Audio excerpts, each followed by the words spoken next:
Hey guys, this is Jonathan at Mac Haik Hyundai in Victoria, Texas. I'm going to show you how to program both of your favorite buttons on your 2024 Hyundai Tucson. We'll start with the one on the steering wheel.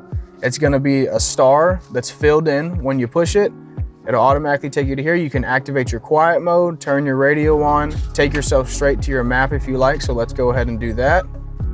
Go back to the home screen. If I push that button, then my map automatically comes up. Now you do have another one in the center console. If I push that one, you have a different things you can connect that to, whether it's your Bluetooth audio, you can quickly access your driver assistant settings, your phone. You do have the ability to access your BlueLink service through that as well. So let's go ahead and set it to home for now. So right now it's on home. So if I push it, it'll take me straight back to my menu. Now in the event you do want to reprogram your favorite button, either the one on the steering wheel or the one in the center, all you do, go to setup. You will have an icon that says button. Tap that, find the corresponding one you want to program it to. It will let you know, it'll say what it's set to, and then it'll have the picture of what the button looks like.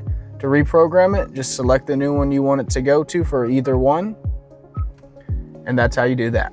If you guys have any questions, feel free to give us a call at 361-576-1221 or visit HyundaiVictoria.com. Thanks.